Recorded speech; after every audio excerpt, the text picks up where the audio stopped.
Mike, congratulations. The defence of your title has started. Wasn't plain sailing. How would you assess the performance overall? Well, it was a shaky start, and then I got off running after the first break and in the second set. That's basically it. Played well during the second and the third set, and then got the win. What was it like coming back here for the first time, obviously to defend the title? Was there a nice feeling walking in and so on? Yeah, it was goosebumps all the way through. I was here, I think, 5 hours up front, just to get relaxed, but then they told me I had 2 more minutes before I was walking on, and the nerves started kicking in again. But doing the walk on and everyone cheering and wanting autographs and photographs, it's a nice experience to get. Is there an added or a different kind of pressure defending a title for the first time like this? Yeah, it definitely is. I've never had this before, and like I said, I was really nervous that first set, so I was glad there was a break, and kind of relaxed the second and the third set. Peter's not been in the best of form. Did you feel that if you could get at him, you had a chance in those last 2 sets? Yeah, because you could tell him during the game that whenever I had a 180 or a good shot at the right moment, his darts were all over the place. And we all know Peter has been struggling for the last year or so. So it's difficult, because the first set he was starting off really well, and I was thinking, yeah, you know you can do it, but you don't really expect it. But then again, if you put him under pressure the last year, he buckles, and that showed again. Cheers, mate. Thank you.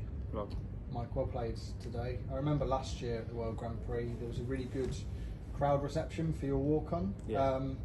Just wondering how that's sort of changed over the last year and how you've enjoyed that. Well, it hasn't changed. It's still the same. Yeah. I get a good reception everywhere.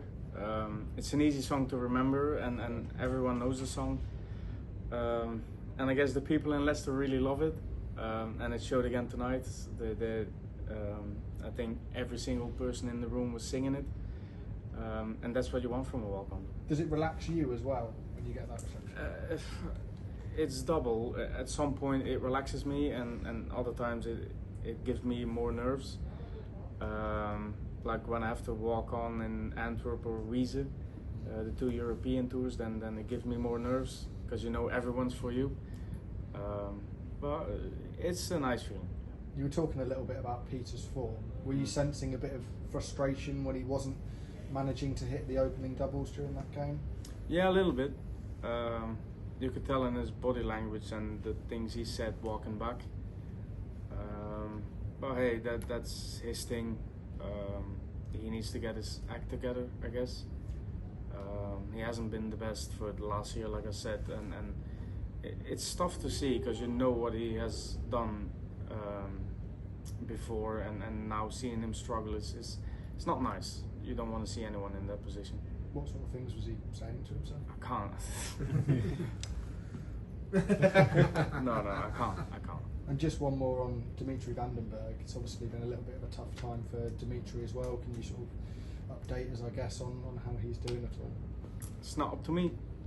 You have to call him or whatever. It's not up to me to talk about Dimitri. Okay, thank you. Mike, well done on that performance. You spoke about nerves, and other people this week have spoken about opening round nerves. Is it more nervous defending a major in the first game, yeah, or entering the final like you did last year against Yeah, the conference? definitely, because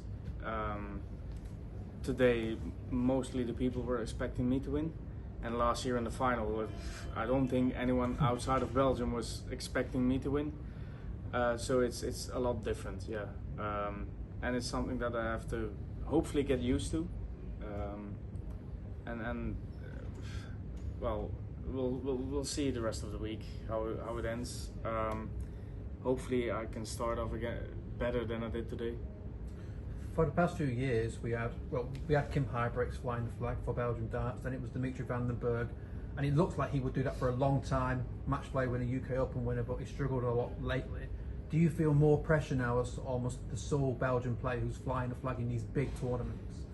No, because I was before, but after we lost in the World Cup, we lost in the group stages, and the abuse and the hate I got from losing that made me realize that I'm not playing for my country, I'm playing for myself. So no, it's not that I'm #1 of Belgium now. It doesn't really bother me anymore. Was that abuse from Belgian fans who were watching? Yeah, from Belgium and from people that I see every week.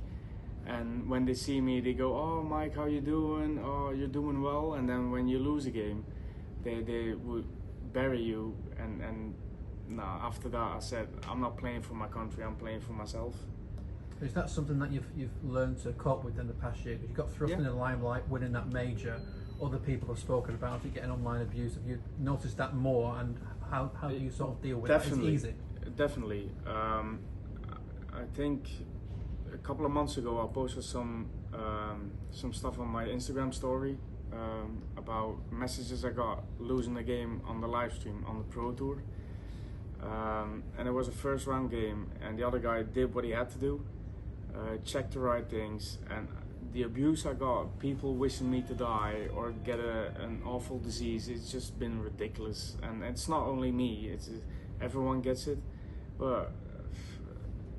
And that's what I mean with losing at the World Cup. I got the same crap from people out of Belgium. That's why I'm just playing for myself now and not anymore for my country. Right on tonight, Mike. Thanks for talking to us. Congratulations, Mike. It was a solid display in the end there. After being announced as the reigning champion, how special did that feel? And how good was it to sort of get over those early nerves and complete the job? Well, the walk-on definitely gave me goosebumps. It's nice to have like 2,000-3,000 people singing your walk-on song and cheering you on. And I was nervous the first set, but I relaxed in the second, and it showed, and I got over the line. So.